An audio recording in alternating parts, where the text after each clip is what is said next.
Good afternoon, welcome back to Kirkstone.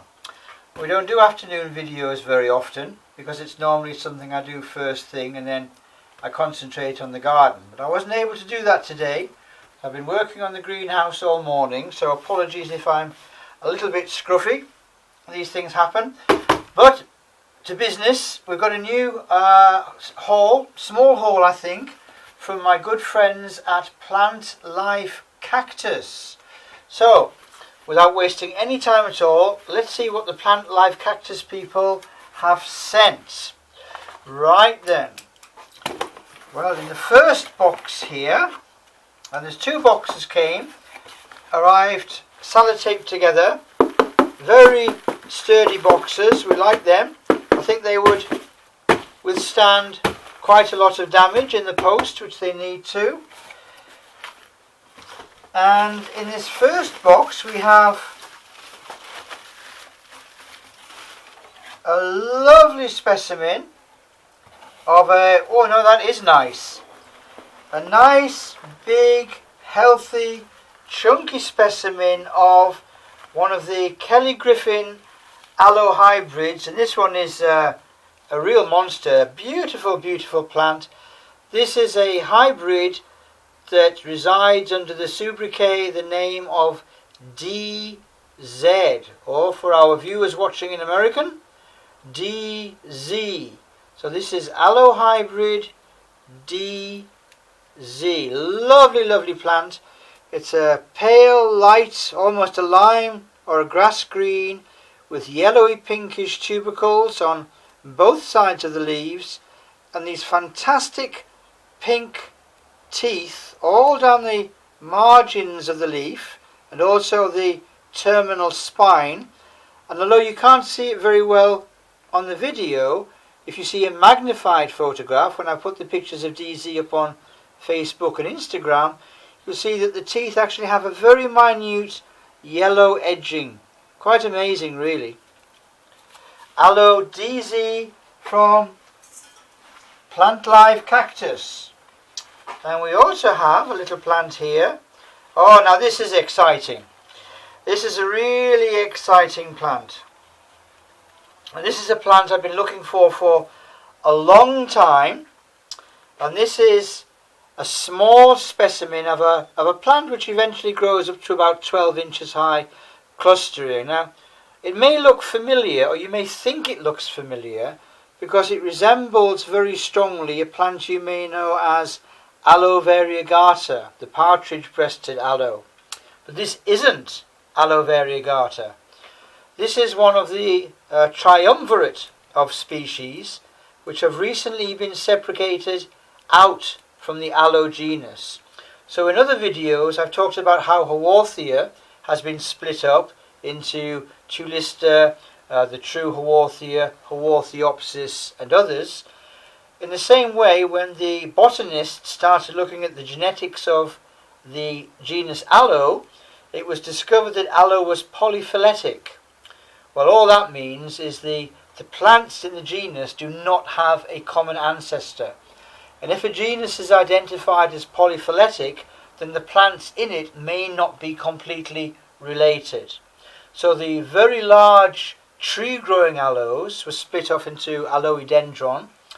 Perhaps the best known aloe, Aloe aristata, the windowsill lace aloe, is now in its own genus, Aristaloe, which makes sense in a way because it always looked much more like a Haworthia than an aloe anyway.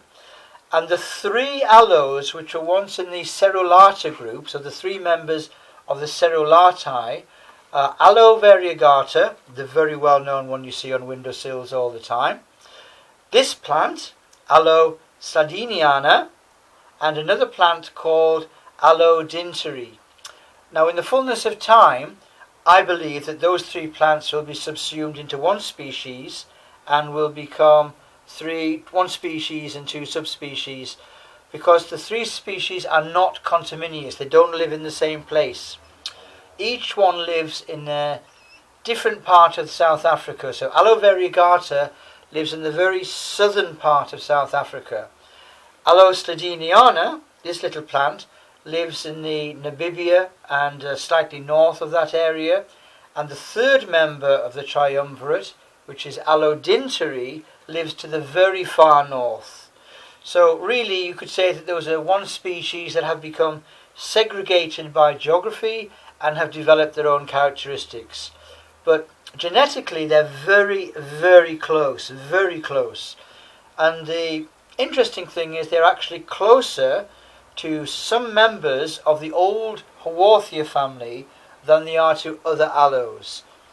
Bit of a botanical side trip there, just to explain that this plant is no longer called Aloe sladiniana and its friends aren't Aloe variegata or Allodinteri. This is a new genus that just comprises those three species. This is Allodinteri, which has now become Gonialoe.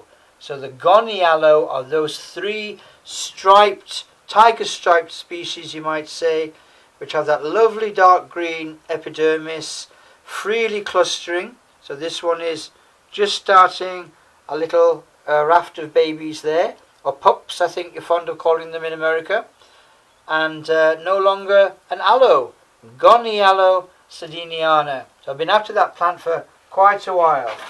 Anything else in that box? No, just those two plants. There's loads of space, so good packing there from the people at PlantLifeCactus. Now what else do we have? We have another box here.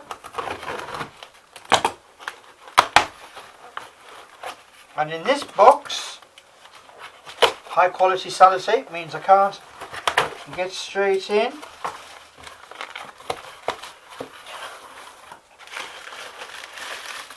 Plenty of packing. Oh, a beautiful plant there. Okay, now I do have a specimen of this plant in the collection, but this one is very slightly different.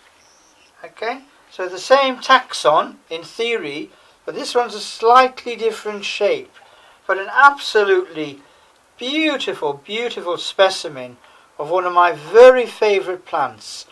This is Haworthia, so now moved to Haworthiopsis, and actually more closely related to the Aloe sladiniana and Allodinteri and Aloe variegata, the three new members of Gonialoe, than to the old Haworthia genus. So stiffer leaves. This is Haworthia or Haworthiopsis in the new name, attenuata super white. So it's a particular clone which has been selected and bred for a couple of generations, where all the tubercles have not only joined together to make stripes, but those stripes are actually enhanced. So if you look carefully, there's actually more white than green on the outside of the plant. Absolutely beautiful plant. And when you see it in a whole group, as when you look at the YouTube videos I do of the aloe collection, which includes all the members of the old Liliaceae, Gasteria, Aloe, Boia and the rest, you see this plant jumps out at you when the camera goes on it. It's an amazingly visual specimen. Haworthiopsis attenuata super white. And just one more plant left. Another Kelly Griffin hybrid.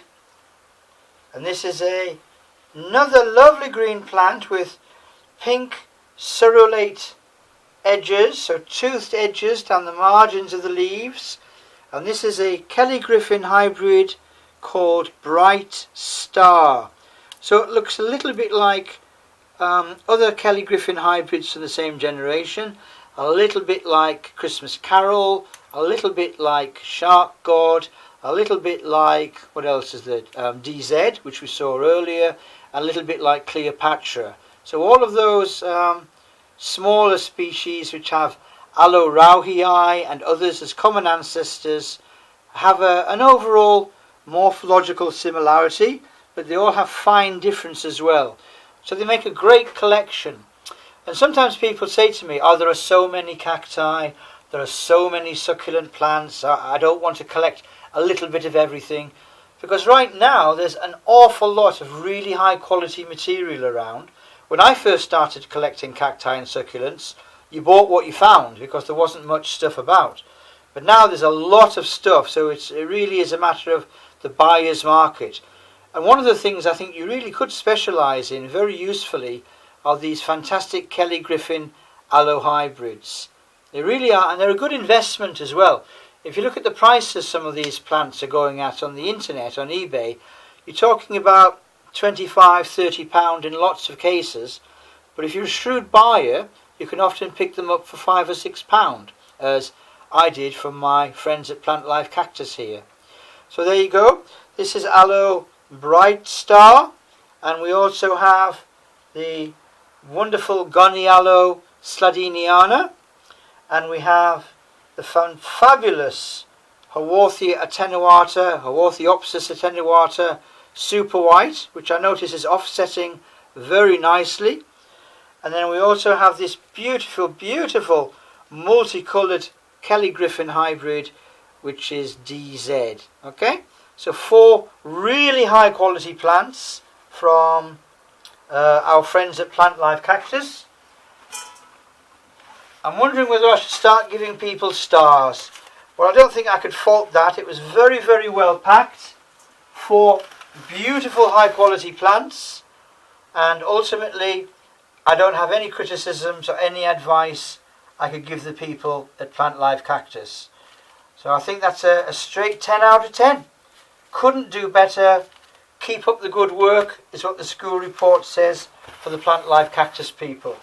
Thanks for watching. Goodbye from Kirkstone, and goodbye from these 4 new members of the now expanded Asparagales group, the old Liliaceae, Haworthiopsis, Aloe and Gonialo. So goodbye from me, goodbye from Kirkstone. It's a lovely day, back to working on the greenhouse. Bye for now.